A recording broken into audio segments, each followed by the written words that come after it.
ఒక్కసారి మనం అందరం కూడా రివ్యూ చేసుకోవాలి. ఇక్కడ వచ్చిన వాళ్ళందరూ కూడా నేను కేటీఆర్ గారు చెప్పేది 24,000 మంది రైతులు ఆడబిడ్డలు వచ్చారు. దాదాపు 80 ఎకరాల దాకా మనం 80,000 ఎకరాల దాకా మనం ఇలా పట్టాలు ఇస్తున్నాం.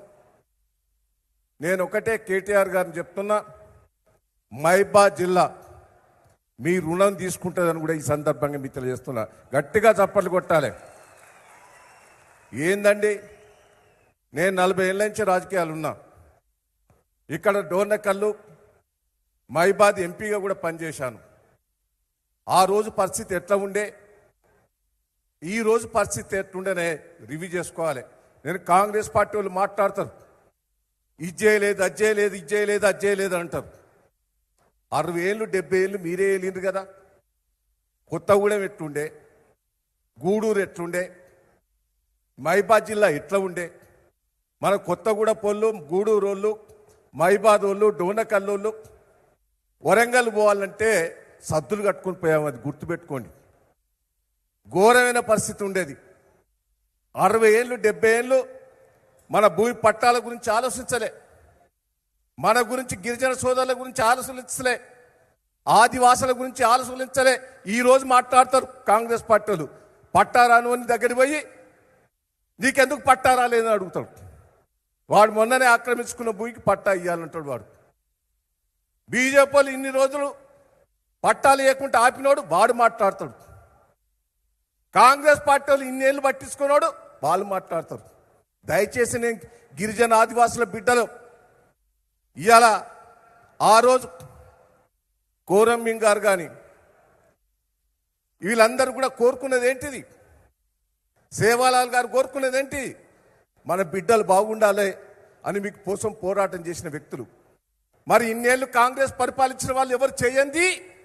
ఇలా తండలను గ్రామ పంచాయతీ చేసి, గూడెలను గ్రామ పంచాయతీ చేసి ప్రతి గ్రామ పంచాయతీకి డబ్బులు ఇచ్చిన మహానుభావుడు కేసీఆర్ గారు కాదా? ఒక్కసారి గుండె మీద చేసుకోండి.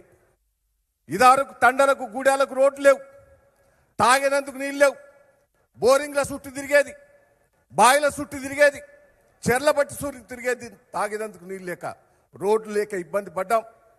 గ్రామ పంచాయతీ అధ్వాన పరిస్థితి, కరెంటు లేక, గూడాలు లేక ఆ కొత్తగూడెం గూడూరు మండలం చూస్తే మాకు ఏడుపు వచ్చేది. ఎన్నో గ్రామాలు చెడిపోయి ఉండే. కేసీఆర్ గారు వచ్చిన తర్వాత గిరిజన గూడాలను, ఆదివాసులను 100 ఇండ్లకు కూడా గ్రామ పంచాయతీ చేసే అధికారం ఇవాళ గిరిజన సోదరులకు ఇచ్చిన మహానుభావుడు కేసీఆర్ కాదా? ఒక్కసారి గుండె మీద చేసుకొని మనం అందరూ ఆలోచించాలి. ఎవరైనా కాంగ్రెస్ వాడు మాట్లాడినా, కావాలని బీజేపీ వాడు మాట్లాడినా, నేను గిరిజన బిడ్డల, ఆదివాసి బిడ్డలను నేను విజ్ఞప్తి చేస్తున్నా, తిప్పి కొట్టవలసిన బాధ్యత మీ అందరి మీద ఉన్నదని కూడా ఈ సందర్భంగా మీకు తెలియజేస్తున్నా.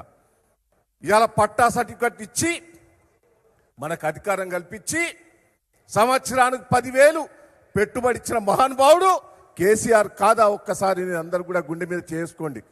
నేను మిమ్మల్ని అందరినీ కూడా కోరుతున్నా, ఇంకా దీంతో కాంగ్రెస్ పార్టీ వాళ్ళు, బీజేపీ వాళ్ళు ఊకుంటారని అనుకోలు, ఎగేస్తా ఉంటారు.